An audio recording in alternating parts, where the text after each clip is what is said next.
Olá, amigos, eu espero que vocês estejam bem. Vocês estão nos acompanhando nos vídeos na orientação do irmão José sobre a psicografia de Carlos Bacelli. E aí, nós vamos trazer aqui no livro Para Ser Feliz, o capítulo 63, que se chama Pensamentos Tristes. Pensamentos tristes. Pensamentos tristes, por expressões de sentimento de culpa, sempre estarão de volta à tua cabeça, fazendo-te lamentar a invigilância com que falaste ou agiste em certa situação. Então, olha que interessante como que ele começa. Pensamento triste sempre estará de volta na nossa cabeça. Não é porque, eu tenho que eliminar esse pensamento e nunca mais ele voltará. Ele volta na nossa cabeça. Tá claro?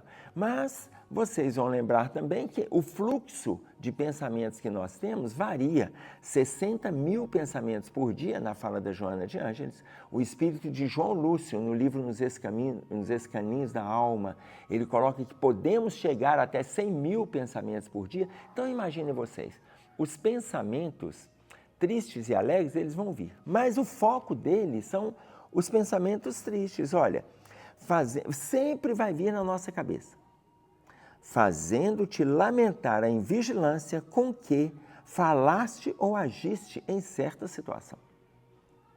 Então, de vez em quando, esse pensamento vem.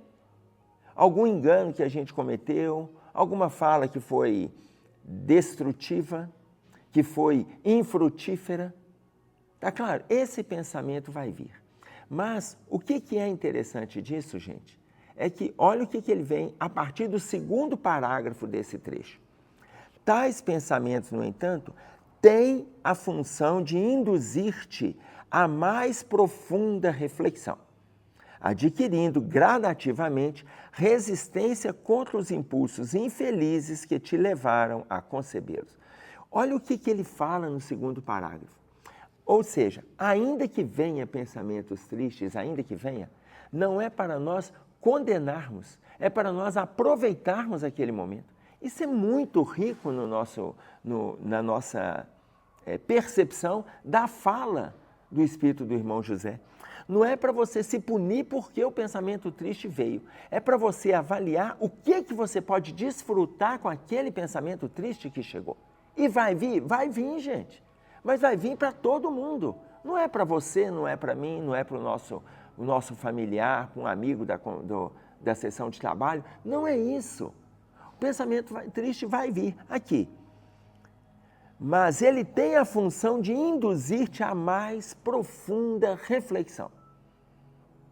Veja, induzir a mais profunda reflexão significa não ficar nele.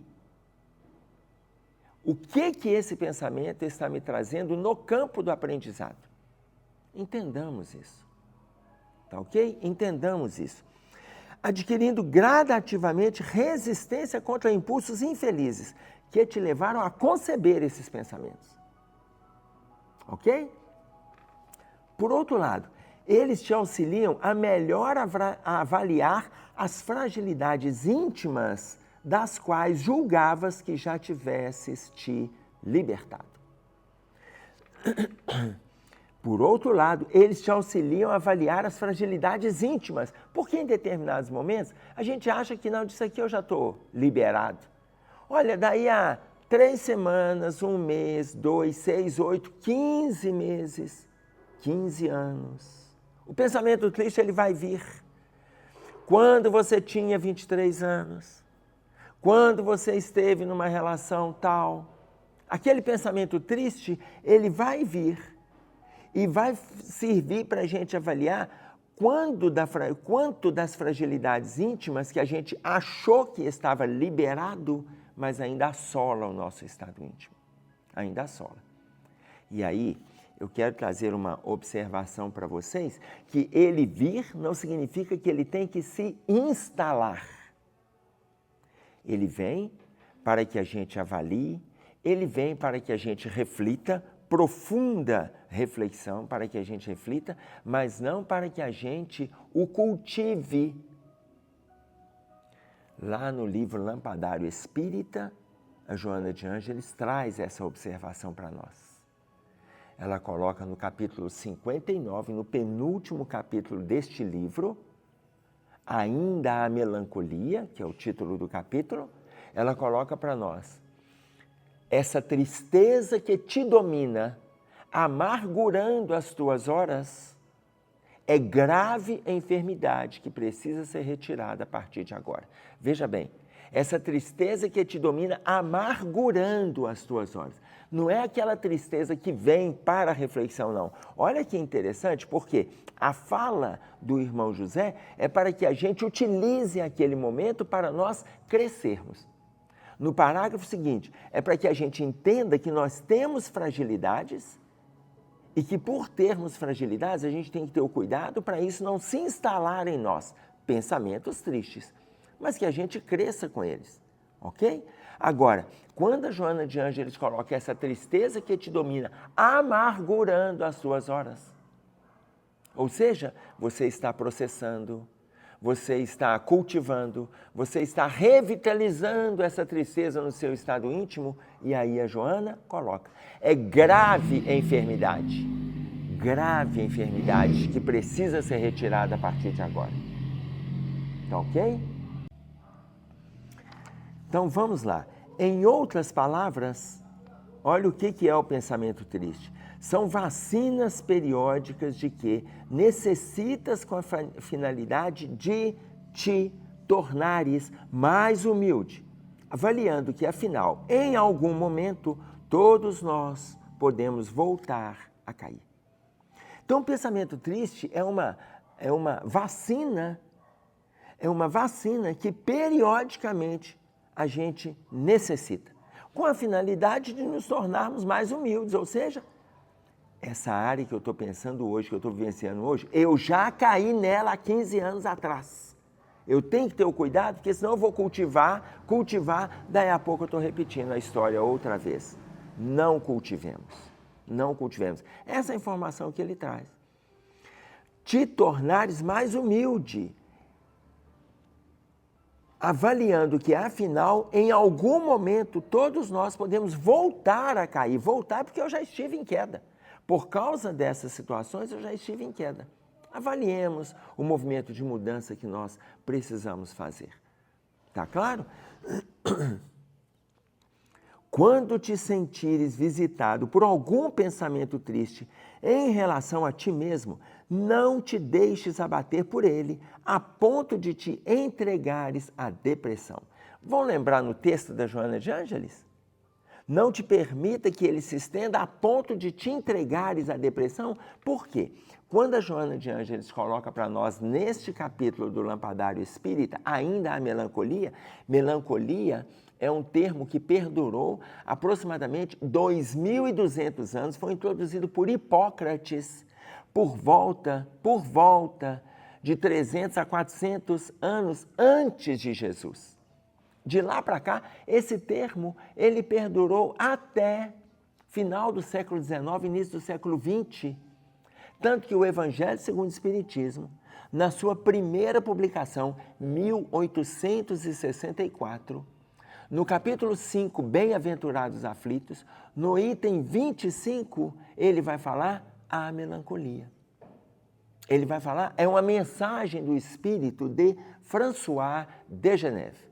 François de Geneve, ele faz uma pergunta nessa questão. Sabeis por que uma vaga tristeza se apodera do seu coração e te faz pensar que a vida é tão amarga?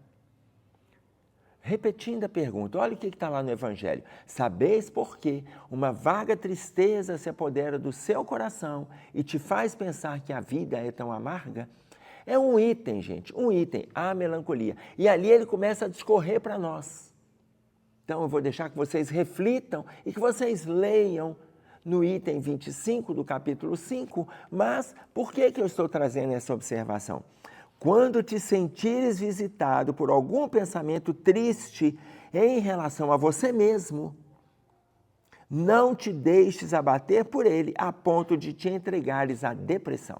Ou seja, não estenda, são as orientações que estão vindo nos 2 parágrafos anteriores, não te estenda no pensamento triste. Ele veio, o que você pode filtrar? O que você pode aprender? O que você pode tirar para utilizar no seu dia a dia? Mas não permaneça com pensamento triste. Não permaneça. Tá claro? Até porque, se você permanecer, te entregarás à depressão. Ok. Veja, lá no capítulo 26 de Mateus, o Cristo coloca para nós assim: vigiai, pois, para não entrares em tentação. Vigiai, pois, porque não sabeis a que hora virá o vosso Senhor. Está claro? Vigiemos. Então, veio a tristeza, avalia por que você está triste. Veio a tristeza com conhecimento de causa que você tem. A tristeza é porque há 2 dias atrás, há 2 meses atrás, há 2 anos atrás, eu cometi este ou aquele engano e isso de vez em quando vem pululando na minha mente. Ótimo! Por quê? É movimento de reflexão para que você não venha a vivenciar aqueles enganos outra vez. Então, o que ele diz para nós? É movimento de profunda reflexão. Meditando, sim, em tua carência de exercer maior vigilância sobre as tuas palavras e ações, continua a servir fazendo o bem que te esteja ao alcance. Ou seja, não parar nunca. Não importa a tristeza que veio, não importa a dor que veio, não importa por que você está sendo acometido por esta ou aquela culpa, por este ou aquele mal-estar, não importa. Meditando em tua carência de exercer maior vigilância sobre as tuas palavras e ações? Lembra o versículo que a gente citou do capítulo 26 em Mateus? Vigiai, pois, porque não sabeis a que hora virá o vosso Senhor. Se você ficar abrigando aquela tristeza, alimentando aquela, pode ser a hora que o Senhor chega, ou seja, pode ser a hora que a oportunidade chega. Pode ser a hora que o transeunte chega. Pode ser a hora que o pedinte chega. E se você está alimentando aquela tristeza, complexando os seus estados de dor, você não vai ver aquele que te pede ajuda. Lembram a parábola do bom samaritano no capítulo 10 de Lucas? A partir do versículo 30, os que passam ocupados, o sacerdote, o levita, preocupados só com as questões deles, eles não veem o que pede ajuda. O samaritano. Então, vigiemos, pois. Ok? Vigiemos, pois. Ninguém cai para ficar estirado ao chão, mas para que, em se levantando, recobre os seus cuidados sobre o terreno acidentado que palmilha. Ninguém cai para ficar estirado. Veja, olha só que interessante. Ninguém cai para ficar estirado, mas muitos, quando caem, ficam. Por que ficam? Porque querem, porque desejam, porque muitas vezes ali em queda ou ao chão, eles vão recebendo amparo, recebem atenção, recebem olhares, recebem. E muitas vezes eles até preferem ficar no chão. Por quê? Porque se levantar, eles terão que trabalhar, porque tem energia, tem força, tem perseverança, tem metas. Então, para muita gente que está emocionalmente doente, é muito bom ficar no chão. Porque eles preferem assim. Ah, mas isso está só ligado às fragilidades? Não. E a fragilidade, gente, todo mundo tem, em alguma área da sua vida, todos nós encarnados temos. Todos nós. Não existe entre nós encarnados uma pessoa que seja segura em tudo. Nós temos as nossas fragilidades, nós temos as nossas inseguranças, mas tem pessoas que gostam de alimentar a fragilidade, gostam de alimentar a instabilidade, gostam. Por quê? Porque assim tem sempre alguém acolhendo, só que até os acolhedores também cansam. Por quê? Porque cansaram de fazer caridade? Cansaram de erguer a mão e ajudar o outro a se levantar? De forma nenhuma. Eles vão para outros que estão dispostos a se levantar. Porque tem gente que está disposta a ficar no chão. Se está disposto a ficar no chão, olha a fala do irmão José, ninguém cai para ficar estirado ao chão. Cair, todos nós caímos. Cair, todos nós caímos. Mas a gente levanta. Lembram a colocação que Paulo faz para os Efésios? Desperta, levanta e o Cristo te ajuda. Desperta, faz o primeiro movimento. Levanta-te dentre os mortos. Desperta tu que dormes. Levanta-te dentre os mortos e o Cristo te ajuda. Tem pessoas que às vezes despertam, mas gostam de ficar ali cultivando a dor. Então ele coloca, ninguém cai para ficar estirado ao chão, mas para que, em se levantando, ou seja, livre-arbítrio, em se levantando, com ou sem ajuda, em se levantando, recobre os seus cuidados sobre o terreno acidentado que palmilha. Todos nós também temos terrenos acidentados. Todos nós palmilhamos terras secas. Todos nós. Mas por mais que estejamos envolvidos com terras secas no nosso estado íntimo, não quer dizer que não teremos caminhos, como relata para nós Guimarães Rosa, falando das veredas. Temos caminhos. Temos caminhos. Então vamos buscar os caminhos. Levanta e continua. Não fica ali exercendo o mal-estar naquela terra, não. Ok? Reavalia as opiniões equivocadas que externaste. Olha, avalia aquilo que você colocou, que era uma opinião equivocada, aquilo que provoca mal-estar ou que provocou mal-estar no outro, porque ainda você continua com a mesma opinião e está provocando. Reavalia as opiniões equivocadas que externaste, neste ou naquele instante de exaltação da personalidade, e não temas reconsiderá-las. Volta atrás, volta atrás. Não é essa a proposta de Santo Agostinho quando questiona para nós sobre o autoconhecimento, uma explicação do autoconhecimento? É essa a proposta de Santo Agostinho. Quando você colocar a cabeça no travesseiro, está lá no Livro dos Espíritos, gente. Coloca a cabeça no travesseiro, reflita os seus encontros daquele dia. As pessoas que fomentaram as suas reações e as suas relações. As pessoas que você externou opiniões, que você escutou opiniões. Reflita, mas olha a principal explicação que o irmão José traz para nós, que nós estamos fazendo a associação com a fala de Santo Agostinho. Reavalia as opiniões equivocadas que externaste. Santo Agostinho coloca o quê? Coloque a cabeça no travesseiro e reflita como foi o seu dia. Neste ou naquele instante de exaltação da personalidade, e não temos reconsiderados, porque nós temos momentos claros de envaidecimento. Nós temos momentos claros que a gente se acha. Nós temos que parar com isso. Não existe entre nós na Terra ninguém que está se destacando entre nós, estou colocando aqui no nosso movimento, que está se destacando espiritualmente e que é um missionário lá de Antares. Ah não, gente, para! Estamos todos envolvidos com as mesmas dificuldades. Uma palestra, uma fala, um vídeo que nos alicerça, nos orienta, não significa nada que aquela pessoa é um trazido direto da divindade. Da divindade todos nós somos, a gente é criado simples e ignorante, todos nós viemos de lá. Para de bobagem. Então, tem momentos de envaidecimento? Tem.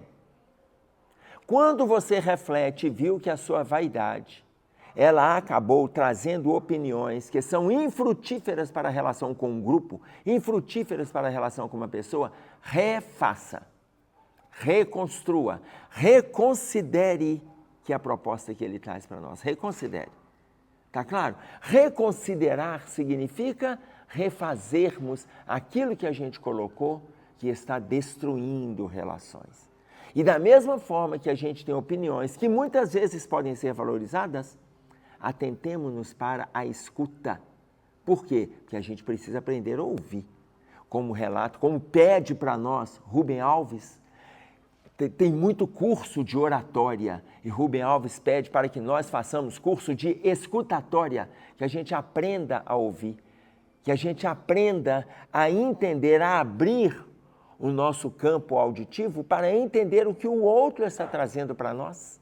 Escutatória.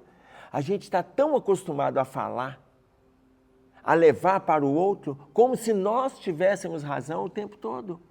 Então, reconsidera aquilo que foi dito. A reconsideração hoje é para não abraçar pensamentos de tristeza lá na frente, pelos excessos que a gente cometeu. Ok? Sem por vezes tropeçar, ninguém logra maior noção de equilíbrio e força muscular contra novas e futuras quedas que podem vir a ser mais graves. Sem por vezes tropeçar, ninguém logra maior noção de equilíbrio e força muscular contra novas e futuras quedas que podem vir a ser mais graves. Não tem jeito de nós pensarmos que não vamos cair mais. Por mais que a gente, e aí agora trazendo para a estrutura física, por mais que tenhamos uma estrutura física, força muscular, noção de equilíbrio, por mais que tenhamos, sempre tem risco. Veja, eu costumo colocar que basta a gente parar para pensar. Entre nós, a maioria de nós, aprendemos a caminhar entre 1 e 2 anos de idade. Estamos com 40, 50, 60, 70. Depois que a gente aprendeu a caminhar, pensem comigo. Você que está me ouvindo, já tropeçou alguma vez? Já tropeçou? Depois que a gente aprendeu a caminhar, a gente tropeçou N vezes, mas a gente já sabe caminhar. Não é por eu saber caminhar que eu não vou tropeçar nunca mais. Não é porque eu sei pegar num copo, jamais vou entornar o conteúdo daquele copo.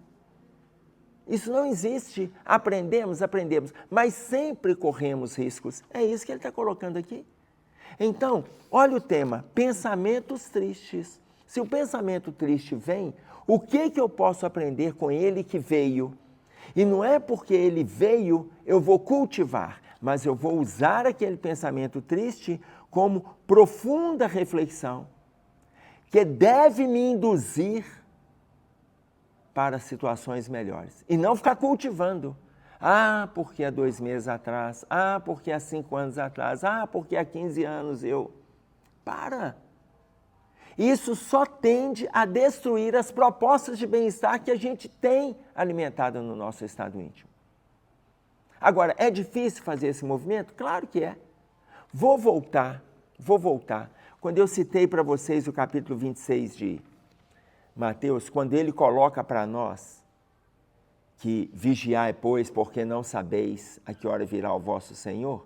Olha, neste mesmo capítulo ainda tem, se não for nessa, o Cássio, você corrige lá para nós, ainda tem uma colocação, quando Jesus, todo mundo sabe. Uns nem sabem que foi Jesus que falou, mas escutou falar, a carne é fraca. A gente adora justificar os nossos enganos com essa fala do próprio Cristo, a carne é fraca. Gente, olha aqui, o Cristo não falou a carne é fraca e mudou de assunto, não. Nesse versículo que Jesus fala, a carne é fraca, Jesus ainda diz mais, mas o Espírito está pronto. Nós esquecemos, a gente deleta essa parte e a gente só fica assim, para justificar os nossos erros. Ah, a carne é fraca. Ah, eu não dou conta de sair disso porque a carne é fraca. Ah, eu não dou conta de eliminar tal pensamento porque a carne é fraca. Eu não dou conta de caminhar porque a carne é fraca. Olha, nós temos que parar com isso, porque a fala toda de Jesus é, a carne é fraca, mas o Espírito está pronto. Ou seja, por mais que a gente venha a se quedar, a gente está pronto para levantar. Por mais que a gente tenha erros, a gente está pronto para acertar. Por mais que a gente tenha dissensões, a gente está pronto para a concordância. Então, a carne é fraca? É verdade, mas o Espírito está pronto. Olha como que o irmão José encerra para nós. Não raro é assim que a lei divina nos protege contra o personalismo que estejas a se exacerbar. permitindo que venhamos a cometer certos deslizes que vos aborrecem. Mesmo que um deles tenha sido a simples manifestação de um pensamento numa hora infeliz. Por mais que a gente estude, que a gente divulgue, que a gente leia, que a gente grave, por mais que isso tudo esteja dentro de nós, e olha, vou falar ainda com conhecimento de causa, alicerçado, porque não só em mim, como em muitos de vocês, esse conhecimento está alicerçado dentro da gente. A gente sabe o que é certo e o que é errado, a gente sabe o que pode e o que não pode, a gente sabe o que deve e o que não deve. Nós sabemos. Por mais que todos nós saibamos, por mais, não significa que a gente não irá cair. Aí olha o que o irmão José coloca. A providência divina permite que a gente venha a cometer certos deslizes que nos aborrecem. Mesmo que um desses deslizes tenha sido a simples manifestação de um pensamento numa hora infeliz. Então, não devemos ficar nessa linha de alimentar situações negativas na construção do pensamento.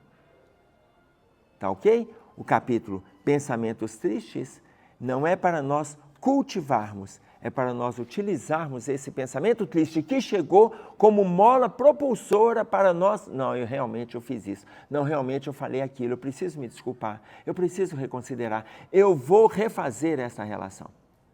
É isso. E aí, eu também não quero deixar de citar para vocês, claro, a referência que traz para nós o livro Estudando a Mediunidade, de Martins Peralva, no capítulo 31, isso mesmo, Estudando a Mediunidade, ele vai aprofundando no livro Nos Domínios da Mediunidade. Tá? E no capítulo 31, intitulado Comunhão Mental, ele vai falar pensamentos positivos e pensamentos negativos. Então, quando a gente cultiva o pensamento triste, a gente abre porta para o pensamento negativo, ou seja, o que ele coloca ali, que são as nossas funções na área do desequilíbrio, que a espiritualidade permite para que nós construamos situações melhores no nosso dia a dia. É isso aí que nós tínhamos para trazer. Um abraço a todos, até breve, fiquem com Deus.